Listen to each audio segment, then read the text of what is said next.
Look, man, if you're watching me in the Zoom that we have right now, physically, we're not in a studio right now. We're socially distant for the first time in forever. But I do miss you, Brandon. I definitely do miss you. Happy Friday, everyone. Hope everyone is having a great day so far. Big shout out to the 573. This is KCOU 88.1 FM, student voice of Mizzou Athletics, and you are listening to a new episode, new show of Breakfast of Champions. As always, we got a lot to get into, Brandon. Last night, of course, week 1 finally started in the NFL. We're going to break down. Finally, right? Dude, I'm saying, Kansas City Chiefs take on the Houston Texans, but, it was nothing short of what we had anticipated. We talked about it last time. We're going to get into it today. But before I even get into that, man, before we even make predictions, before we even get into the rest of week 1, first and foremost, guys, I got the greatest freaking co-host on the planet. He is the man, the myth, the legend, Mr. Brandon Anthony. My friend, I know I'm not there physically. I know we are not in the same studio, but hey, I'm there in spirit. I guess we're still here. We're just Zoom. This is so awesome. We're still here, finding way with the show. It's finally Friday, so can't wait. How you doing, man? You doing good?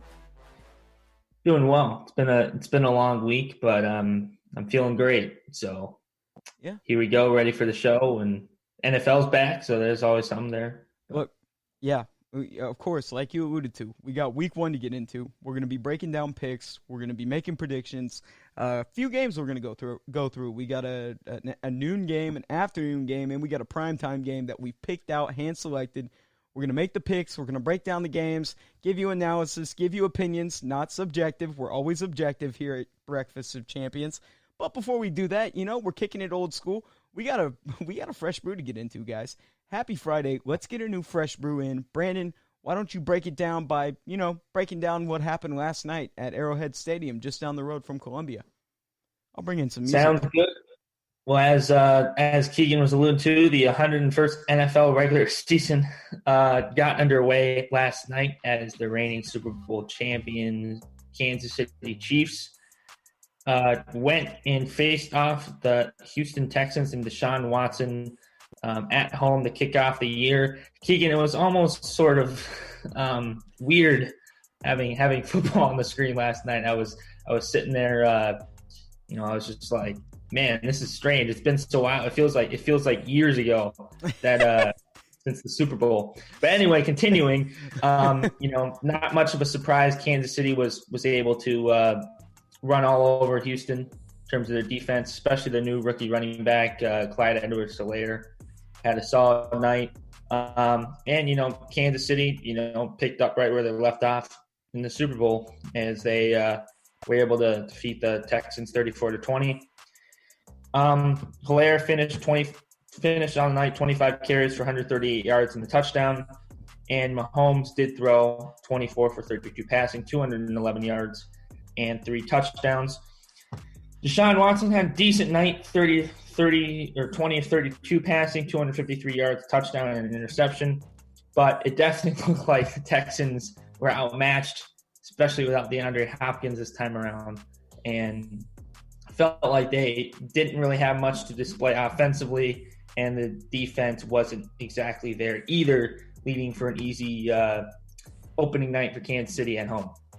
And look, man, I'm not going to lie. I absolutely feel bad for Houston because we are going to break down the Houston Rockets too, who, in their own respect, their game didn't go accordingly last night. But the Texans, they got a long next 2 weeks, 3 weeks ahead of them, as they've got lined out next week. They're hosting 2019 MVP Lamar Jackson and the Baltimore Ravens in week 2. And then after that, they got the Steelers and Vikings.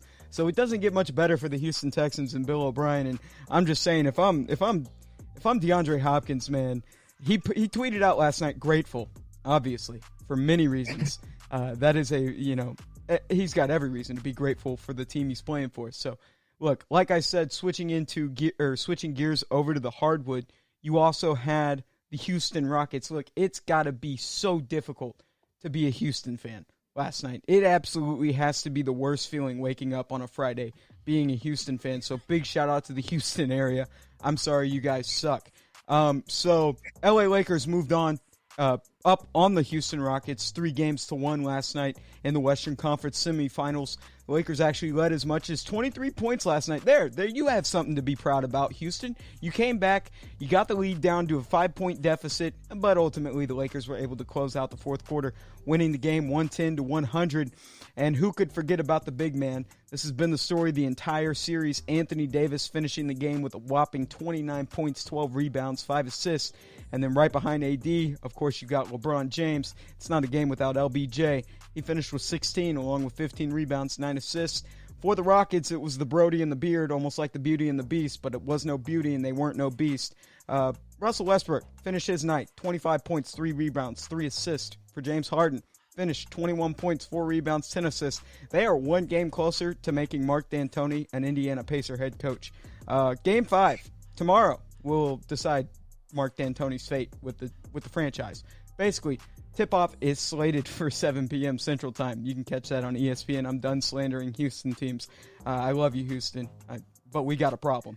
All right. See what happens there, the Rockets, but yeah. Not much entertainment. But anyway, you got an extra brew. We got a fun. You got an extra brew, and this one's kind of actually funny. Not really, but the state of California, man, has decided to cancel Halloween and its festivals for the remainder of this grueling, difficult 2020 year that really needs to be canceled. Yes. So there's that. Cancel 2020. Screw 2020. I mean, everybody's wearing masks. On Halloween, you wear a mask. That's what you do. You're following the guidelines. It's outdoors. You're not just popping up in a house. Now, college kids, that's a whole different story. But, I mean, if you're a kid off the street, elementary kids, young kids, even me, sometimes I like, I'm kidding. You know what? It's sad. It's unfortunate that, kids can't live lives and, go trick-or-treating for candy. But, yeah, hopefully they get that change and maybe loosen up the rules they got going there. So that's your fresh brew. And, guys, like we said, Week 1, and as you alluded to, let's get right into it, man. Week 1 started last night, and it was a horrendous game. So not really, the start you wanted. Kansas City Chiefs basically got pretty much a bye week to start their year. So Houston just looks sloppy, man. I just want to break down this game first before we even make our game picks. What did you think about the Houston Texans offense? Because I could tell you so many things, but I want your take, Brandon, on what you thought about Deshaun Watson and how miserable this Houston Texans offense looked against the Kansas City Chiefs defense. Keegan, the Texans came out and, scored the first touchdown of the game. I was like, well, maybe they'll make this a competitive game. But as the game continued on, just watching the Houston offense out there, you saw Deshaun Watson it seemed like the offense was like only Deshaun Watson. It was Deshaun Watson dropping back the pass, Deshaun Watson trying to gain about 5 yards on the run. It was pretty much all in the hands of Deshaun Watson. There weren't many guys that were stepping up for Houston on the offensive side of the ball. Granted, Will Fuller, wide receiver, did have a big night for Houston in terms of receptions, but honestly, that seemed to become unnoticed even for me. Because you see all that firepower on the other side of the ball at Kansas City. Houston, you just looked flat offensively. Didn't really have many weapons that kind of took the reins and took over. So, yeah, it was – I don't think we should call it a surprise. I thought many of us came in and anticipated Kansas City's offense to completely overpower Houston's offense. But, yeah, not a very good start offensively to Houston. And I will mention, look, we always, and I specifically have been so hard on this, but it's DeAndre Hopkins, and in hindsight, this is a top 5, top 3, top 2 wide receiver, arguably, of these past few years. DeAndre Hopkins is in a league of his own. Maybe you could argue a league with Michael Thomas, but that's about it as far as receivers go. And so when you look at David Johnson and the piece that they got in return for Hopkins, I always called David Johnson. He'll always be remembered and aside from the stats he produced, because you got to remember when he was with Arizona, he had good years to his name. He was a productive back, but he's always going to be remembered as the coupon that was traded for DeAndre Hopkins. Like, unfortunately, that is how we are going to remember David Johnson. And I know he's got to be playing with a chip on his shoulder. Last night, it was impressive. It was truly impressive given the fact that David Johnson has an injury history. He's injury prone. And I think he actually left the game last night with an injury. But nevertheless, he had 11 carries for 77 yards and 1 touchdown. He scored the first touchdown of the game. So I was like, that led me to think, just like you did, I was like, wow, Houston does have a pulse. And David Johnson is playing pissed off. And then Patrick Mahomes and company just crapped on that parade. And you know, they missed DeAndre Hopkins. They don't have anything. They got Brandon Cooks. They got Randall Cobb, which on paper that looks good. But that just, they could not. They couldn't even contest. And Kansas City just played too good offensively. The defense did just enough to keep their offense on the field, and Houston's defense is a project of its own.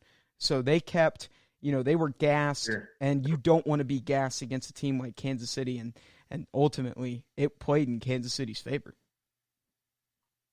Yeah, definitely agreed. I think, you know, Kansas City, I think not enough credit can be due to Kansas City's defense. They had a solid night as well, getting press Watson and making life more difficult on him in that regard as well. Just a solid all around performance by the champs, and it was you know, a good way to start off the year if you're them.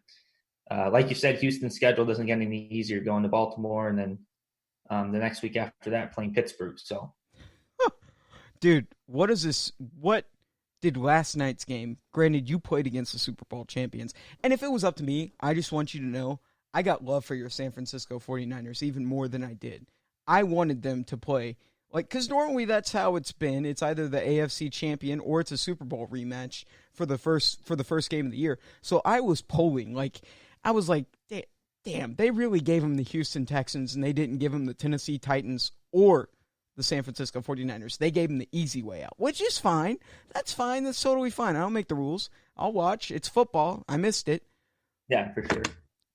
But what was I going to say? I completely... Okay. What is this? I want to go back to Houston real quick. What does this say about Bill O'Brien's future? I mean, granted, it is Kansas City, like I said. But what does this say about his future with the team? And it might be early in the season to tell, but he's already off to the wrong foot with most Houston Texans fans. Probably all Houston Texans fans. You go into these next few games, is it job security for every single win? Is every win, I mean, obviously the goal of football is to win, but is his job in jeopardy? That's what I'm trying to say. Is Bill O'Brien's job in jeopardy the entire season this year with the Houston Texans? I think Bill O'Brien's been on thin ice ever since he traded away DeAndre Hopkins. Like, kind of sort of the Houston front office was saying, okay, you traded away DeAndre Hopkins, we better still be competing and winning games. So, yeah, the answer to your question, yes, I do think every win is going to be important for him to walk out at the end of the year for a job in Houston. Yeah, Bill O'Brien, I don't know. I mean, he has a tough 3 games to start off, so that doesn't exactly play in his favor. But I do think, you know, after seeing his team's performance last night, I do think he can, you know, he's got some work to do to get the team back in order. Otherwise, I think he could be looking at a exit out of Houston by the time the season ends. And they will be looking for a GM and a head coach all at one. So, you know, guys, I'm sorry for Houston. I keep on putting the slander on them, but you just got to feel bad for that franchise. I mean, I feel bad for Deshaun Watson. I feel like if he was in Patrick Mahomes' shoes, it would be a different story for him and vice versa for Patrick. So, you know, it's a blessing that Patrick never went to Houston, but I feel bad for Deshaun Watson. So, yeah, we'll just see how that goes. We'll keep an eye on that, but we're switching gears, guys. All 32 teams are in action. Of course, 2 teams were in play last night, so that means 30 more teams are still yet to play this Sunday and Monday. And we've got roughly, 16 matchups, 15 matchups now over the duration of a 48-hour span as of Sunday. So more football is on the horizon. Yesterday was a little weird with no fans. I mean, they only had 15,000 fans for the first game last night. How do you think that's going to play a fact? I mean, we talked about this previously, but yesterday it just didn't have the authenticity I felt when I watched the game as a viewer. I feel like having a packed stadium, and granted we're going through a crazy pandemic right now, but it just felt so different. And you hit it right on the head, dude. I felt like we haven't seen football since the dinosaur ages, but also I felt so weird, like watching football with basically the attendance of Chargers fans in attend. Like that's a packed house for the LA Chargers, so they'd probably be used to it. But I just felt, man, like did that have an impact on you? It did feel kind of weird just sitting there with no fan, with not many fans in the stadium. It's like football's back, really. I mean, because we're in the middle. I mean, you got the NBA playoffs going on right now too, so it's kind of like usually the playoffs happen well before the NFL season, just sort of have NBA going on as well as NFL opening up. It was just kind of strange. I will say this though, and I don't know if you're going to agree with this. I personally think last night I was thinking to myself, I understand it's the first game and you want to allow fans in to see, the banner getting dropped or whatever. But I mean, I've always thought this. I think honestly it's kind of unfair at times for the stadiums who are going to allow fans versus the stadiums that aren't going to allow fans, because it provides such a major factor. For example, the Niners won't have fans there on Sunday. Ooh. And, I mean, you can think, yeah, well, they'll pump in noise, but that's not going to be the same thing than having actual fans in the stadium. Last night, Kansas City had actual fans in the stadium. I mean, you just look at that compared to other teams that aren't going to have fans in the stadium and all. It was still – you can still hear the fans, obviously, and you can still – the fans can have play a factor in the game.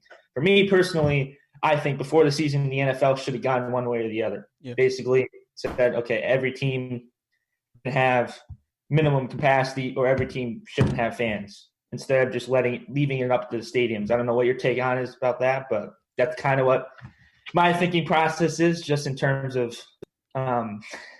just watching last night too. I know there's some teams that won't have fans. You sound like a pissed off NFL coach right now. You're like, I don't understand why some teams are getting the chance to have fans, because that's an advantage if we go on the road and we play in their environment, and some teams aren't. And Houston might, play that card coming into this morning, like they had fans. We ain't got fans.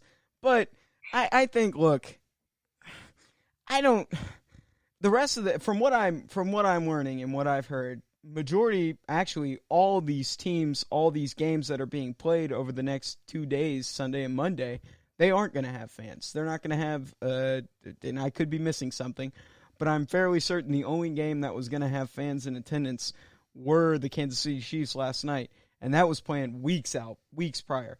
But I could be wrong. There could be some games that will allow fans, and I do look for that. Yeah. But I think that coaches definitely use that as a tactic, and in win or loss, that is always a topic of conversation. Well, they had fan representation to the nines, but we'll see how that conversation unfolds. So, getting into the actual nuts and bolts of things, man, we got 3 games that, like we said, we're gonna break down. First and foremost, we got a noon game, so we're gonna break down a noon, an afternoon, and a primetime game, and we're gonna start with that noon game. So, this one takes place in the NFC, specifically in the North, it's been a long-lasting rivalry. You probably know this one. Kirk Cousins and his newly reshaped Minnesota Vikings look to host and take on Aaron Rodgers. Discount double check yourself. And his revitalized Green Bay Packers. Sure. Yes. Hey, let's go. Go Pack, go. Oh, wait, no. You're Skull. You're Skull. No Pack, no, in other words. Okay. All right. Whatever. In the previous 2 matchups between these guys, this is the breakdown. The Vikings and Packers. The Packers swept the Vikings last regular season. Last game was December 23rd. Green Bay defeated Minnesota 23-10.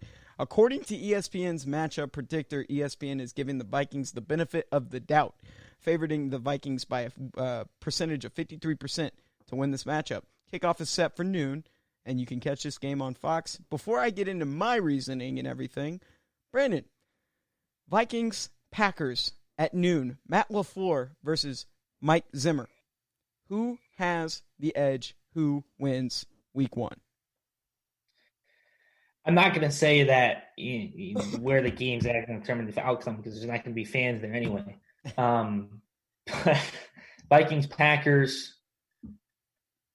I don't know. I think I'm not completely, based on how Minnesota's played Green Bay in the past, I'm not completely sold on them being able to knock out the Packers week 1. I feel like the Packers, they haven't necessarily gotten better on the offensive side of the ball, but I think they have the defensive line talent with Zadarius Smith to sort of get in Cousins' face, kind of like what they did last January or December, whenever they played Minnesota last. They kind of got in Kirk Cousins' face and forced them into bad decisions. That's how they ended up winning 23-10. I like Green Bay in this game.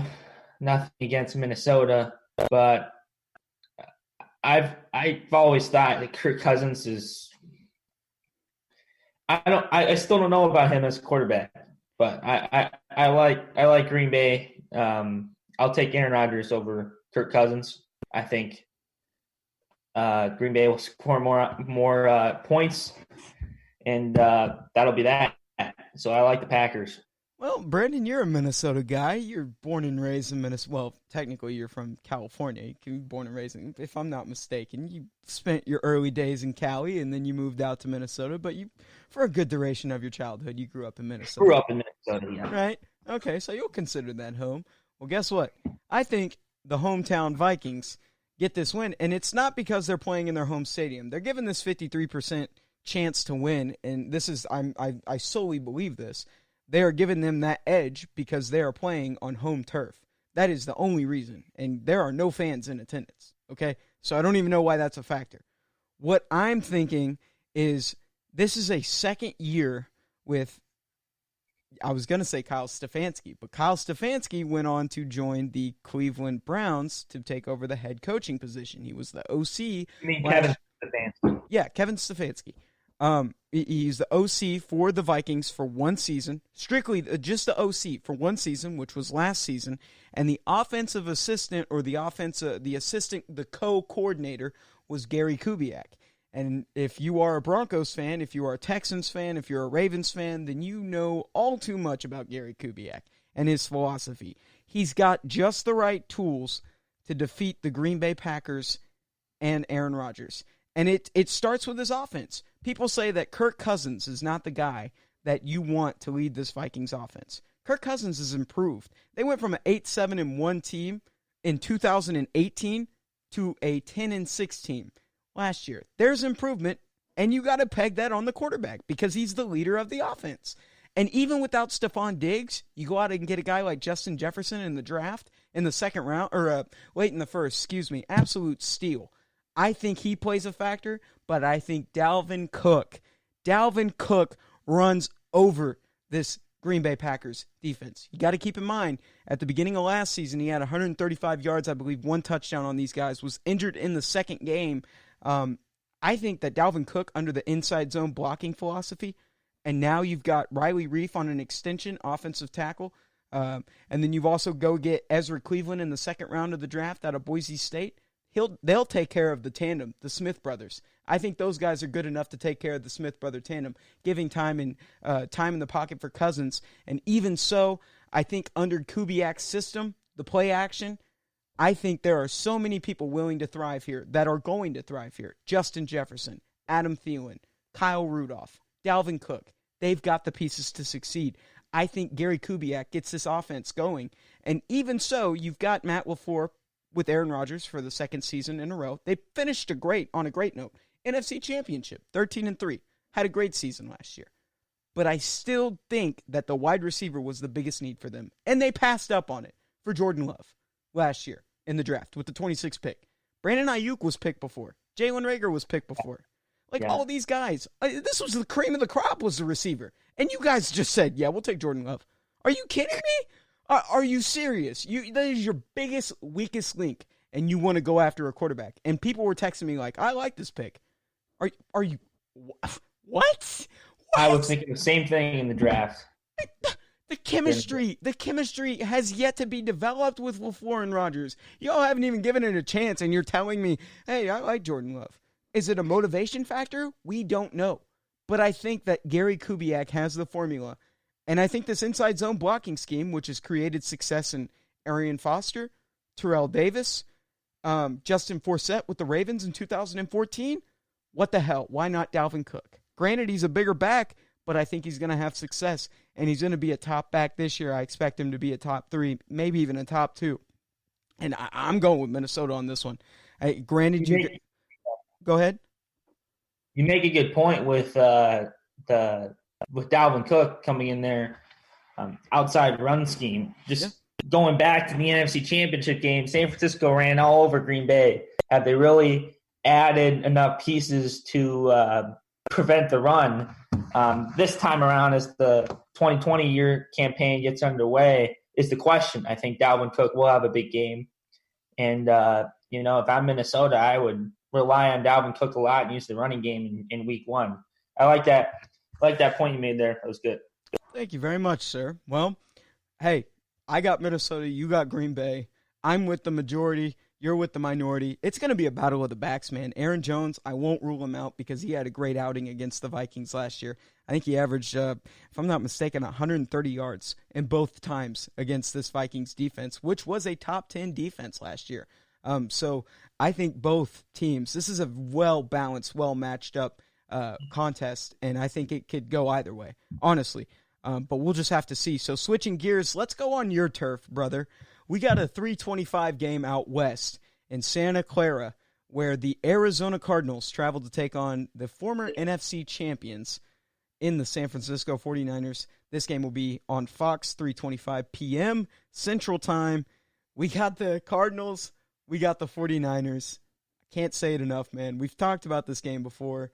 Who do you got winning this one? I got Niners. Yeah, I assume wearing the championship T-shirt. Go ahead. Yeah, repping the shirt. Yeah, I got the Niners. That's my objective opinion as well. I think out of everything, out of every team we faced this season, I was looking at their schedule last night and just fooling around online. So I think Arizona is one of the teams that catches my eye in terms that kind of makes me lose sleep at night a little bit, just because it shouldn't, but just because of the recent addition of DeAndre Hopkins, and depending on how the game goes on Sunday, we'll see what happens. But last year, you got to remember the Niners and Cardinals, both games came down to the wire. First game, we came out hot, and then Arizona came back at the end. We were able to hang on. Second game, Arizona got off to a 16-0 start, and we were looking like the 2015 49ers for a while there, and then we ended up coming back and taking that one too.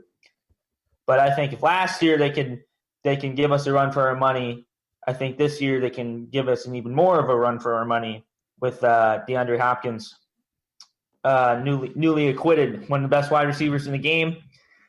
Back onto the Niners side, though, I think that 49ers offense will pick up right where it left off last season.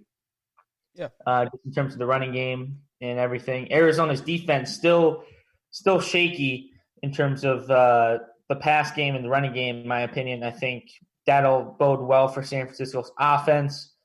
At the end of the day, I think it'll come down to if we can contain Kyler Murray, which I think the 49ers can indeed do on the outside. I think they faced him twice last year.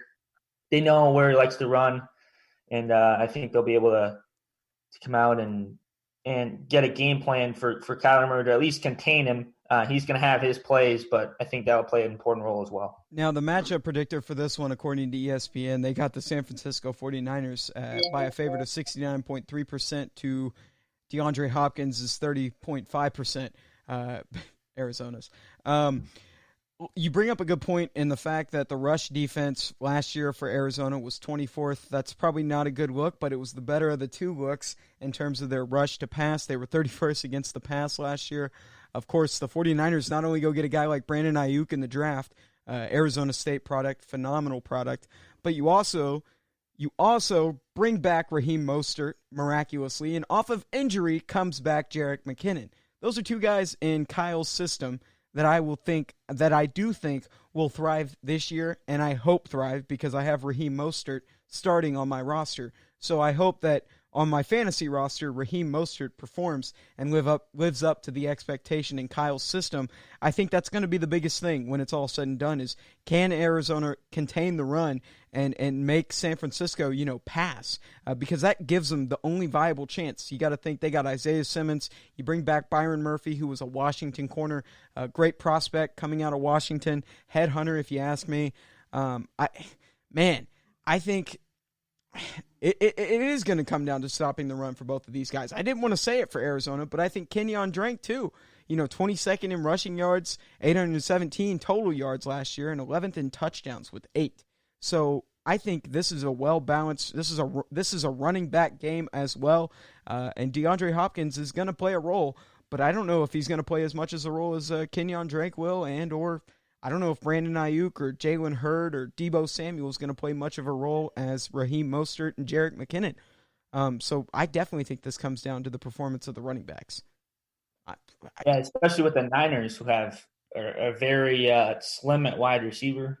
Ayuk practiced on Thursday. Deebo wasn't show up to practice. He probably won't start week 1 as much as we thought he was going to. Jalen Hurd got placed on IR, so we got a lot of guys wide receiver tandem that are out. So I think that'll especially let us use the running game as more of a game plan come Sunday as well against Arizona. But yeah, I think if Arizona can force us to pass, granted their pass coverage wasn't that great last year either, it can open the door for guys like Chandler Jones and Isaiah Simmons to put pressure on Garoppolo and try to get in the game in that way. Look, it's an afternoon thriller. If you want me to be as objective as possible, I got a pull for San Francisco, but this is a within 6 game.